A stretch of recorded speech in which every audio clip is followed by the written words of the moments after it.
E. Agama Zoroastrianisme. Agama Zoroastrianisme adalah agama yang didirikan oleh Zarathustra atau Zoroaster dalam bahasa Yunani pada sekitar abad 6 sebelum Masehi di Persia atau yang sekarang dikenal sebagai Iran. Jumlah pemeluk agama ini di seluruh dunia diperkirakan sekitar 2,6 juta jiwa.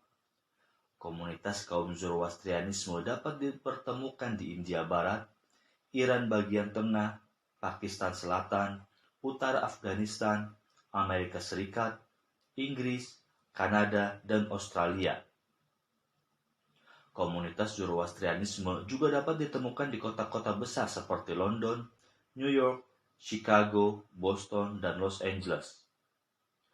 Zoroastrianisme juga dikenal dengan sebutan Mazdayasna, yaitu kepercayaan yang menyembah kepada Ahura Mazda atau Tuhan yang bijaksana. Zoroastrianisme lebih tua daripada agama Nasrani dan Islam, namun memiliki beberapa kesamaan dalam hal mitologinya seperti kisah tentang penciptaan selama 6 hari atau 6 masa, manusia pertama, kisah air bah, surga neraka, iblis, jembatan menuju surga, penghakiman setelah kematian, penyucian jiwa setelah mati, dan lain sebagainya.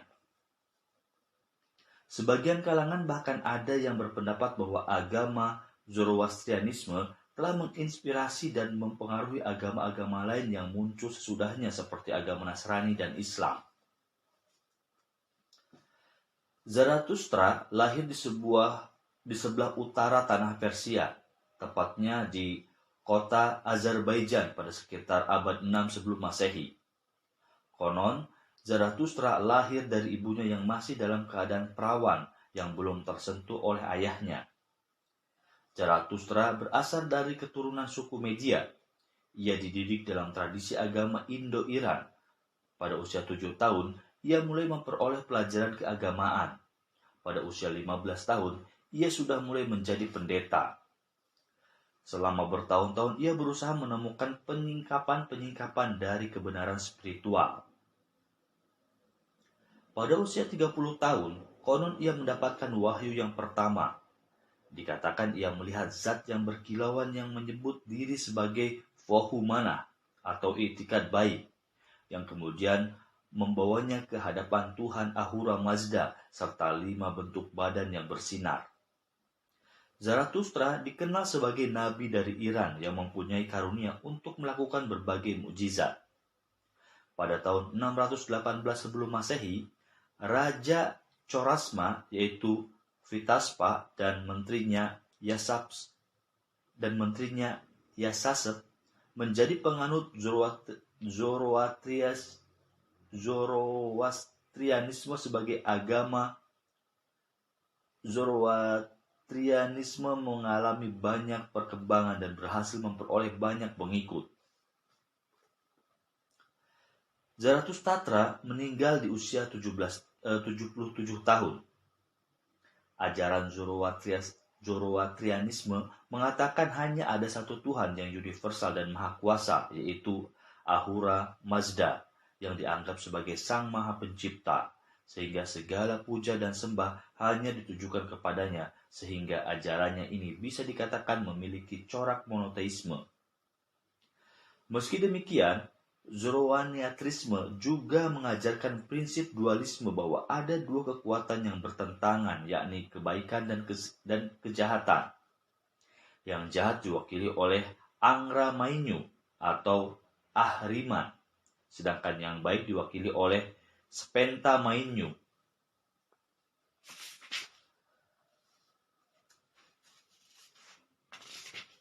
Manusia harus selalu memilih untuk berpihak pada kebaikan atau kejahatan selama hidupnya.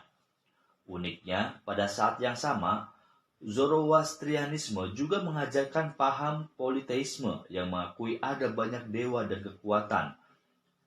Ada banyak dewa dan kekuatan alam supranatural yang bekerja di alam semesta. Dewa-dewa yang terkenal dalam Zoroastrianisme ada 5, yaitu Asya Fahista, dewa tata tertib dan kebenaran sekaligus dewa yang berkuasa atas api. 2. Vahumana, dewa hati nurani yang baik. 3. Kesatra Vairya, yaitu dewa pencinta dan dewa penguasa segala logam. 4. Spenta Armaiti, yaitu dewa ibadah yang penuh kasih sekaligus penguasa atas bumi dan tanah. 5. Haurvatat dan Amertat, yaitu dewa-dewa kekuasaan sekaligus penguasa atas air dan tumbuh-tumbuhan. Kitab suci penganut Zoroaster dikenal dengan Avesta yang terbagi menjadi 4 bagian yang terdiri atas 1. Kitab Yasna, yaitu kumpulan doa-doa dan aturan-aturan ibadah. 2. Kitab Vasparat, berisi puji-pujian penuh hormat serta permohonan kepada Tuhan. 3. Kitab Videvdat, Kitab Videvdat atau Vendidat, yaitu tulisan-tulisan yang berkaitan dengan ritual pemurnian. 4. Kitab Hode Avesta, yaitu buku kumpulan doa sehari-hari dan kumpulan puji-pujian serta puisi tentang kepahlawanan. Terdapat 3 sekte dalam Zoroastrianisme yang disebabkan karena memiliki waktu perayaan tahun baru yang berbeda-beda, yaitu 1. Kelompok Senshehabi yang merayakan tahun baru pada musim gugur sekitar bulan Agustus atau September. 2. Kelompok Kadimi yang merayakan tahun baru pada musim panas sekitar bulan Juli atau Agustus. Dan 3. Kelompok Fasli yang merayakan tahun baru pada musim semi, yaitu setiap tanggal 21 Maret. Para penganut Zoroastrianisme beribadah di dalam kuil yang disebut sebagai kuil api karena di dalam kuil, api dibiarkan menyala terus-menerus sebagai lambang kehadiran dewa dan simbol kesucian. Tapi para penganut Zoroaster dapat berdoa di mana saja seperti di gunung-gunung, sungai-sungai, ataupun di rumah. Moralitas umat Zoroaster diungkapkan sebagai humat, huklit, dan hufars, yang artinya pikiran baik, perkataan baik, dan perbuatan baik. Kaum Zoroastrianisme mempunyai beberapa hari raya, yaitu perayaan tahun baru, festival 1000 hari, dan perayaan kelahiran Zoroaster. Yang unik dalam tradisi Zoroastrianisme kuno adalah bahwa mayat orang yang sudah meninggal akan ditidurkan di atas menara yang terbuka dan dibiarkan dimakan oleh burung-burung. Zoroaster mengajarkan bahwa Tuhan atau Ahura Mazda adalah esensi murni yang suci dari segala bentuk materi, yang tidak dapat dilihat oleh pandangan mata dan tidak dapat ditangkap oleh akal manusia.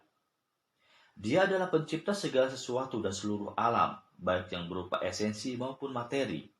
Selain itu juga diajarkan bahwa manusia itu pada asalnya adalah wujud gaib dan rohnya ada sebelum jasmaninya. Baik jasad maupun roh adalah ciptaan Ahura Mazda. Manusia adalah milik Tuhan dan akan kembali kepadanya.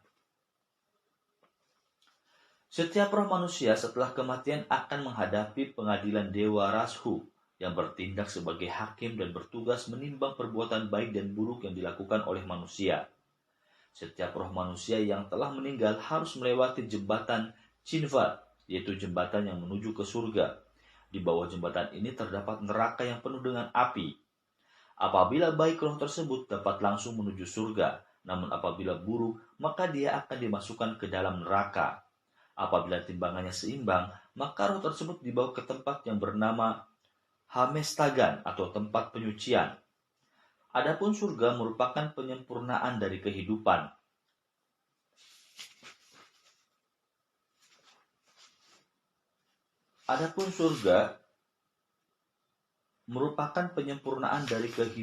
Di dunia serta kenikmatan yang abadi dan merupakan tempat roh memuji Ahura Mazda. Menurut ajaran Zoroaster, pembauran dunia dan kebangkitan kembali seluruh ciptaan disebut dengan nama Frashokeveti. Ahura Mazda pertama kali menciptakan 7 makhluk abstrak surgawi yang disebut Amesha Spentas yang mendukungnya dan mewakili aspek kebaikan. Ahura Mazda kemudian menciptakan alam semesta berbentuk telur dalam 2 bagian, yaitu yang bersifat spiritual atau Menok dan yang bersifat fisik, yaitu Geti. Ahura Mazda kemudian juga menciptakan Gayomar, arketipe manusia sempurna yang pertama. Alam semesta dalam ajaran Zoroastrianisme adalah berusia 12.000 tahun. Setelah masa 12.000 tahun berakhir, maka akan terjadi kiamat. Masa 12.000 tahun ini terbagi menjadi 4 periode, yaitu 1. Periode 3.000 tahun pertama adalah masa ketika Tuhan Ahura Mazda menciptakan alam semesta. Ahriman sebagai penguasa kejahatan kemudian berusaha menyerang dan menghancurkan alam yang diciptakan oleh Ahura Mazda. 2. Periode 3.000 tahun kedua adalah periode Ahura Mazda dan Angra Mainyu saling beradu kekuatan. Dalam peristiwa ini terjadilah terang dan gelap. 3. Periode 3.000 tahun ketiga adalah masa ketika Zarathustra lahir dan menerima wahyu dari Ahura Mazda yang kemudian disebarkan kepada umat manusia. 4. Periode 3.000 tahun terakhir adalah masa munculnya seorang Sedoshayan setiap jangka waktu 1.000 tahun yang akan menjadi penyelamat yang akan memerintah dan memelihara bumi.